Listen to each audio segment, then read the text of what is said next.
Assalamualaikum dan salam sejahtera. Anda bersama saya Ihsan Yahya dari World Trade Center Kuala Lumpur dan ini fokus minggu depan. Kita tahu dalam tempoh ini adalah tempoh untuk masyarakat dan juga orang ramai pulang ke kampung.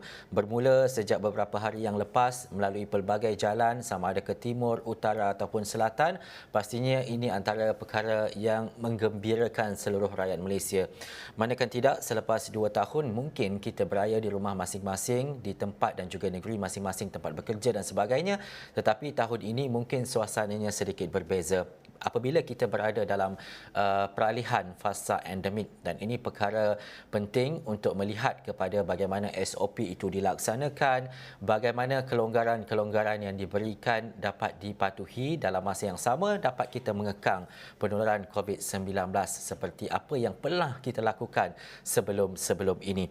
Bagaimanapun dalam tempoh ini, dalam tempoh bercuti, pastinya antara yang menjadi tumpuan adalah di lebuh raya utama di seluruh negara, terutamanya di PLAS khususnya, bagaimana untuk kita melihat kepada laluan trafik dan sebagainya. Tetapi adalah penting untuk kita faham bagaimana adab kita ketika berada di PLAS ataupun berada di lebuh raya, terutamanya untuk kita memahami agar perjalanan itu walaupun ia tidak lancar seperti sebelum-sebelum ini, tetapi kelancaran-kelancaran lain, contohnya apabila berlaku kemalangan, apabila berlakunya kerosakan kereta, bersabar di kawasan-kawasan ataupun di tempat-tempat tertentu. Bagaimana pula pengurusan yang dilaksanakan oleh PLAS terutamanya di kawasan rehat khususnya. Dan hari ini untuk kita melihat kepada bagaimana situasi sekarang ini dan juga untuk tempoh-tempoh ke depan, sama ada sebelum pulang Bahir Raya ataupun selepas sekembalinya anak-anak perantau ini daripada kampung ke ibu kota. Saya nak bersama dengan Cik Muhammad Yusof Abdul Aziz yang merupakan Ketua Kecemerlangan Operasi PLAS Malaysia Berhad menerusi talian telefon ketika ini. Assalamualaikum Cik Yusof. Waalaikumsalam warahmatullahi taala wabarakatuh, Ihsan. Ya, terima kasih Cik Yusof kerana bersama dengan Esra Awani. Saya percaya bukan sahaja waktu Hari Raya tetapi untuk tempoh-tempoh lain juga PLAS sentiasa busy, sentiasa sibuk dengan keadaan dan juga suasana di lebuh raya dan sebagainya. Tetapi untuk permulaan ini Cik Yusof, kita dah melihat dan juga kita mengetahui setiap masa kemas kini PLAS menerusi Twitter dan sebagainya. Tetapi keadaan sejak beberapa hari yang lepas dan juga hari ini, bagaimana situasi dan juga keadaan PLAS, Cik Yusof? Baik, izinkan saya mengulas sedikit sejak hari Jumaat lah, Ihsan, ya. Kalau saya boleh kongsikan anggaran trafik yang telah pun melalui lebuh raya sepanjang daripada hari Jumaat pada 29 hari bulan, di mana Ops Selamat bermula juga pada hari tersebut. Kita memang menjangkakan keadaan trafik yang tinggi akan bermula daripada hari Jumaat dan seterusnya lah. Ya. Baik, pada hari Jumaat, Ihsan, kami anggaran trafik yang berada di atas lebuh raya pada hari tersebut menghampiri kepada 2 juta. Ya. Kalau mengikut anggaran yang ada di tangan saya ini, masih belum lagi kita reconcile secara berterusan, 1.98 juta trafik telah pun berada di atas jalan raya pada hari Jumaat tersebut. Dan semalam pada hari Sabtu, di mana saya rasa ramai yang mengambil kesempatan juga untuk menikmati Qadatul Percuma yang telah pun bermula pada hari Sabtu dan pada hari ini juga. Semalam trafik kami terdapat sedikit penurunan kepada 1.8 juta. Dan pada hari ini, Ihsan, ya, kami juga memantau trafik pada ini sejak awal pagi lagi.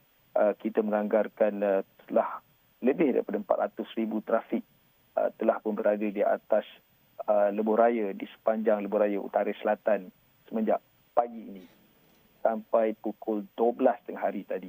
Jadi itulah keadaan sedikit lebih kurang anggaran jumlah trafik. Walau bagaimanapun, saya juga suka berkongsi keadaan trafik kita di sepanjang lebuh raya buat masa ini sekarang, ya.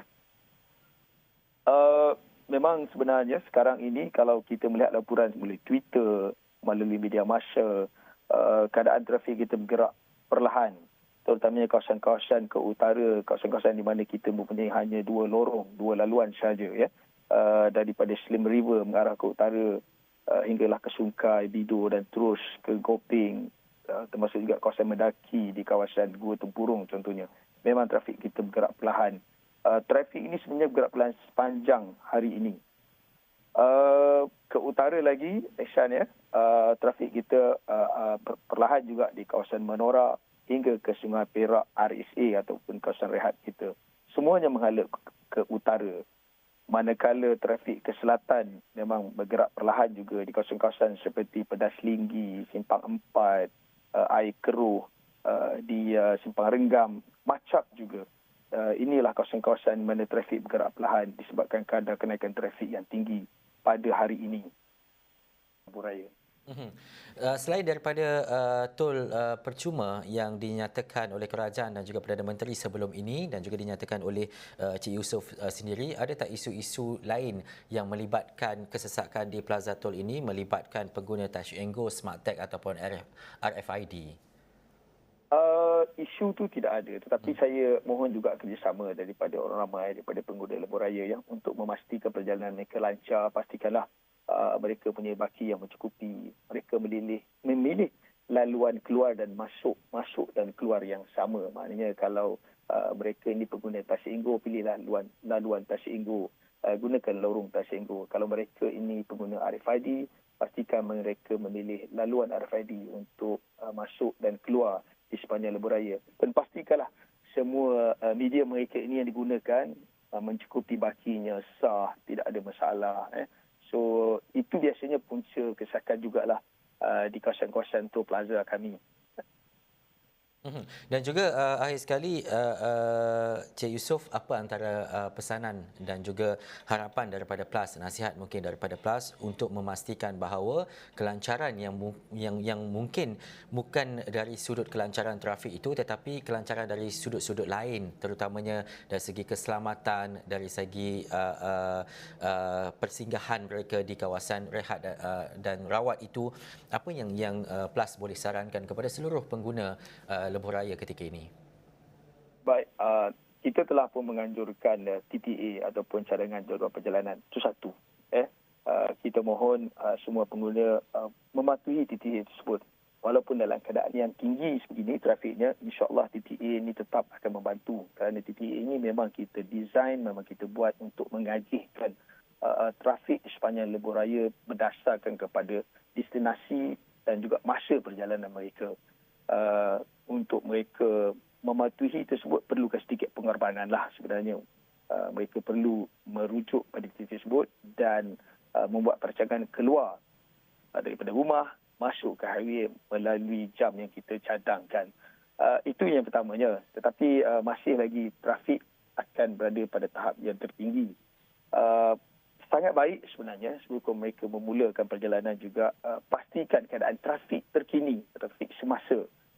Melalui media masa pun kita war-warkan keadaan trafik, tapi mereka boleh juga mengetahui keadaan trafik semasa yang terkini ke arah destinasi masing-masing melalui panggilan terus ataupun cek Twitter kita boleh juga cek Google Map, kita boleh cek Waze. Banyak sebenarnya resources yang kita boleh gunakan untuk memastikan perjalanan kita kita rancang itu akan lancar.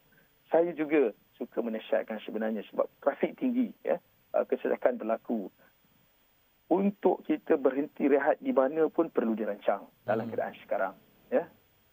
Jikalah berlaku kesesakan yang terlampau, tidak boleh berhenti rehat di kawasan rehat dan rawat kami itu.